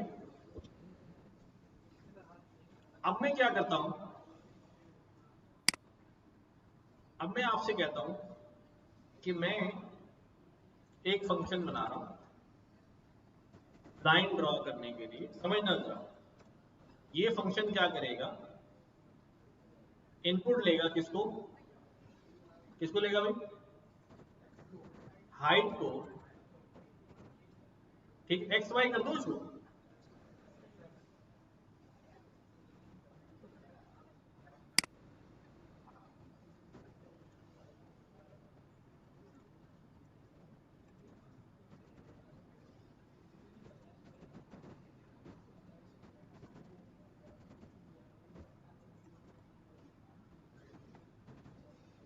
ठीक है, तो x होता है उसको कैपिटल ही रखते हैं, क्योंकि इनपुट जो है वो कई ज्यादा भी हो सकते हैं, तो ये कन्वेंशन है, स्मॉल भी रखने मसला नहीं है, लेकिन आउटपुट एक ही होता है।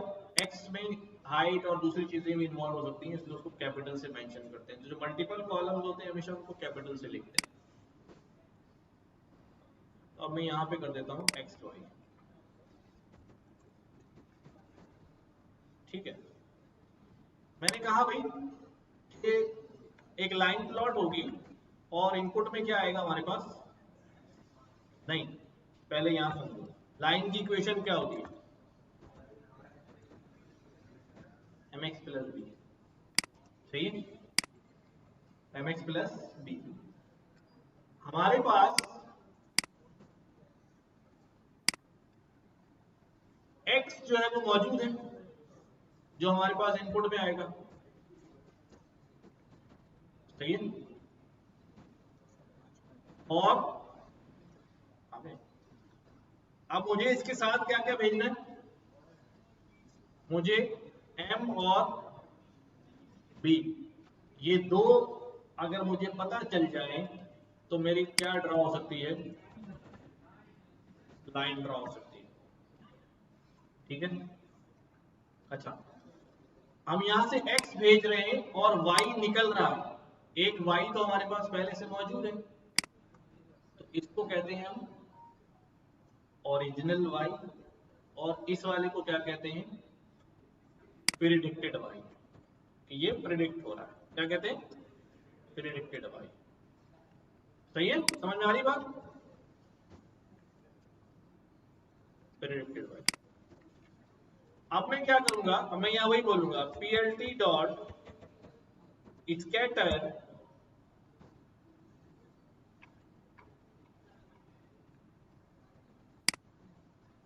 पहले मैं फंक्शन तो कॉल करूं, मैं लाइन का फंक्शन कॉल करूंगा, इसे x भेजूंगा और स्लोप और इंटरसेप्ट की वैल्यू भेजूंगा।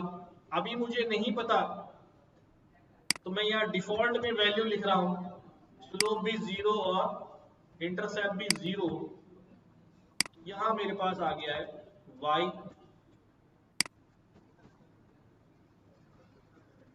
mx में से, सॉरी मल्टीप्लाई नहीं लगाया मैं। अब मेरे पास ये बहुत सारे यहां पर क्या हो गए, प्रिडिक्टेड y आ गए। मैं इसको प्लॉट करता हूं, phd डॉट स्कैटर। इस दफा मैं x के साथ क्या प्लॉट करूंगा,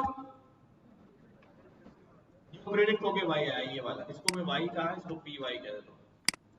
सही है, py और py। कोई लाइन नहीं आ रही, अच्छा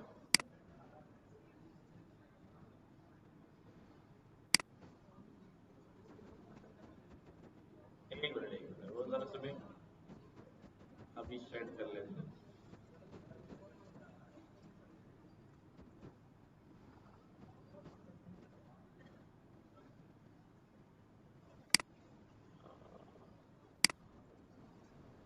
अभी जीरो से हो रहा है और प्लस भी जीरो है वो मसला है, लेकिन ओरिजिनल डेटा वैसे ही आना चाहिए ना। phd डॉट स्कैटर, स्कैटर क्या है, xy capital xy capital xy, output नहीं डाल दिया है, दोबारा रन करना पड़ता है ये। तो y में वैल्यू चली गई है पहले, अभी ये सही है, ये अभी पुराना वाला ही ग्राफ आएगा, ये आ गया। अब इसके अंदर मैं ये प्रिडिक्टेड वाला ग्राफ डालता हूँ। अच्छा भाई, अब हमारी क्या ये लाइन प्रिडिक्टेड लाइन है, लाइन तो है पर कैसा रिजल्ट है। चलो ठीक है, यहां से हम बात आगे कंटिन्यू करेंगे और